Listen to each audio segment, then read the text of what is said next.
los reos y sus familias que durante años vivieron en esta colonia penitenciaria ubicada en la isla María Madre, fueron liberados o reubicados en otras cárceles a principios de marzo. Así terminó la leyenda de una de las prisiones más célebres de México, que, aunque en sus inicios albergaba a los criminales más peligrosos del país, en su última etapa era el hogar de poco más de 600 reos de baja peligrosidad. Las Islas Marías es un conjunto de 9 islotes de diferentes tamaños ubicados a 100 kilómetros de las costas del estado de Nayarit. En 2010 fueron declaradas Reserva de la Biosfera por la UNESCO. Solo una de estas islas pertenece a México, María Madre, la que desde mayo de 1905 fue creada como colonia penitenciaria, y donde desde 1939 se autorizó que algunos de los presos pudieron vivir con sus familias. Por ahí pasaron presos políticos, como el escritor José Revueltas, quien en 1932 estuvo recluido 4 meses por involucrarse con el Partido Mexicano Comunista, y otros 9 meses en 1934 luego de organizar una manifestación de campesinos.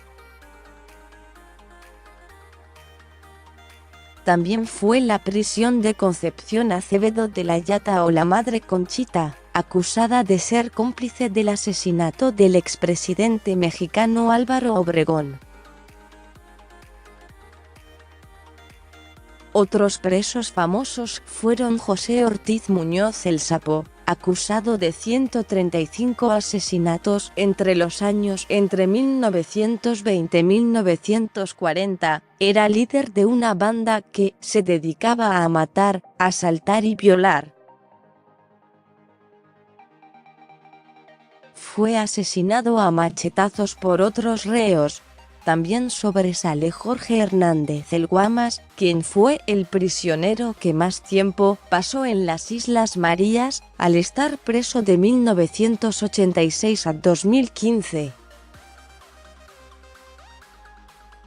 De cárcel a centro cultural. Actualmente el complejo penitenciario está casi desierto, pero a partir del mes de junio se convertirá en el Centro Cultural Muros de Agua José Revueltas, en el que se le enseñará a niños y jóvenes a cuidar la naturaleza. Es una gran satisfacción en principio por haber entregado la isla con la calificación más alta en respeto a los derechos humanos, con una certificación por parte de la Asociación de Correccionales de América, y entregar la isla como una comunidad segura y saludable, señaló el fin de semana a medios de comunicación Gabriela Cerón Ramírez, quien durante 2 años y medio fungió como directora del complejo penitenciario. De acuerdo a Francisco Garduño Yáñez, titular del órgano administrativo desconcentrado de prevención y readaptación social, al cierre de la cárcel había 14 internos liberados, 584 reos enviados de manera temporal al Penal Federal de Ramos Arizpe, Coahuila, de donde saldrán 150 en los próximos 3 meses, 12 trasladados a la Cárcel Federal de Guasave y 31 transferidos a la Prisión Estatal Castillo en Mazatlán. Resaltan 16 presos reportados como perdidos.